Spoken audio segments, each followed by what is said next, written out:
मराठा आरक्षण योद्धा मनोज जरांगे पाटील यांच्या अंतरवाली सराडी इथं झालेल्या सभेचं फेसबुकवर फोटो टाकल्याबद्दल जालना जिल्हा परिषदेतील 26 शिक्षकांना जिल्हा परिषद सीईओनं सुनावणीसाठी नोटीस दिली होती। या प्रकरणी मराठा क्रांती मोर्चाच्या समन्वयकांनी फक्त मराठा समाजातील शिक्षकांवर नोटीस देऊन सुनावणी ठेवल्याबद्दल जिल्हा परिषदेसमोर उपोषण करण्याचा इशारा दिला होता। त्यानंतर सीईओंनी मराठा समाजातील शिक्षकांची नियोजित सुनावणी रद्द केली आणि त्यांच्या पोस्टमध्ये जातीवादी काही नसल्याचे नमूद करून इतर जातीबद्दल काही लिहिले नसल्यामुळे या शिक्षकांवर कोणतीही कारवाई करण्यात येणार नसल्याचे स्पष्ट केल्यानंतर मराठा क्रांती मोर्चाला यश मिळाल्यानंतर मोर्चाच्या समन्वयकांनी समाधान व्यक्त केले आहे। काय निवेदन होतं आपलं आणि काय आपण आज गेल्या अनेक दिवसापासून मराठा समाजाचं आंदोलन आदरणीय मनोज जरांगे पाटील यांच्या नेतृत्वाखाली चालू होतं। त्याच अनुषंगाने काही जातीयवादी लोक हे आंदोलन बदनाम करण्यासाठी त्यांचे समाजातील काही शिक्षक लोक असतील अशा अनेक प्रकारच्या लोकांना समोर करून तो मराठा समाजाला बदनाम करण्याचं त्यांनी कारस्थान रचलेलं होतं। त्याचाच एक भाग म्हणून ईश्वर गाडेकर नावाचा जो शिक्षक आहे, जातीवादी शिक्षक, त्याने मराठा समाजाबद्दल आक्षेपार्ह वक्तव्य त्याने काही कित्येक वेळेस केलं आणि त्याच्या तक्रारी आपल्या काही बांधवांनी केल्या आणि त्यानंतर जिल्हा परिषदेच्या शिक्षक मराठा समाजाचे शिक्षक यांनी आंदोलनाचे स्टेटस आपल्या मोबाईलवर ठेवले आणि त्याची तक्रार या जालना शहरातील काही जातीवादी ओबीसीचे स्वयंघोषित नेत्यांनी त्या शिक्षकांची तक्रारी या ठिकाणी केल्या आणि या जिल्हा परिषद प्रशासनाने काही एक तपास न करता या मराठा समाजाच्या सभी शिक्षकावर आज कारवाई करण्याचं अस्त्र उपसलं होतं। आज आम्ही त्याच अनुषंगाने मराठा क्रांती मोर्चा व सकल मराठा समाजाच्या वतीने मुख्य कार्यकारी अधिकारी जिल्हा परिषद यांना भेटण्यासाठी गेलो आणि पार्श्वभूमी समजून घेऊन ही हिअरिंग कायमस्वरूपी रद्द केली। यानंतर कसल्याही प्रकारे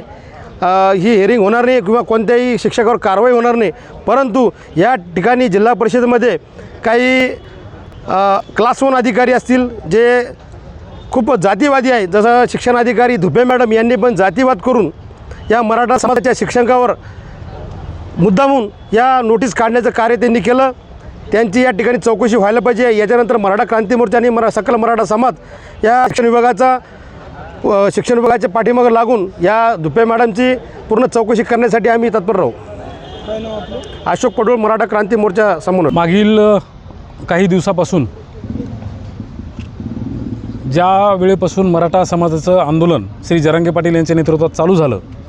आणि त्या आंदोलनाचा सहभाग म्हणून मराठा समाजातील शिक्षकांनी आपल्या समाजासाठी एकत्र येण्याचं आवाहन केलं, परंतु हे आव्हान म्हणजेच इतरांच्या भावना दुखल्या असा काहींनी आक्षेप घेऊन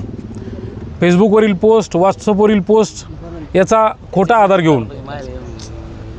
माननीय शिव मॅडमकडं तक्रार दाखल केली की मराठा समाजातील या 26 शिक्षकांनी ओबीसी समाजाच्या भावना दुखावल्यात आणि असं म्हणून काही लोकांनी तक्रार केली आणि त्या अनुषंगानं शिव मॅडम यांनी या 26 शिक्षकांना नोटीस पाठवून जिल्हा परिषदेत हिअरिंग ठेवली होती। परंतु हे मराठा मोर्चा, सकल मराठा समाज आणि मराठा मोर्चाच्या पदाधिकाऱ्यांना माहीत झाल्यानंतर सर्व शिक्षकांची आम्ही बैठक घेतली। बैठक घेऊन योग्यता सत्यता काय तपासली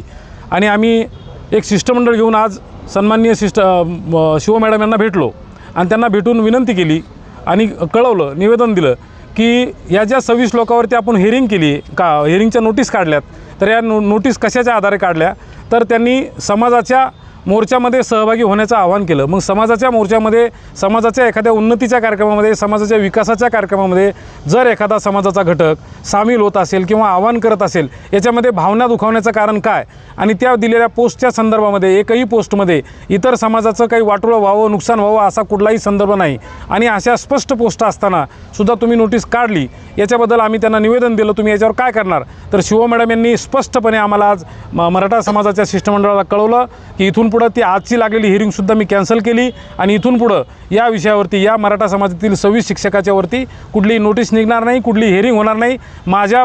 परीनं हे प्रकरण आजच्या आज येथेच संपण्यात आलेलं आहे। प्रतिनिधी नाझीम मनियार, NTV न्यूज मराठी, जालना।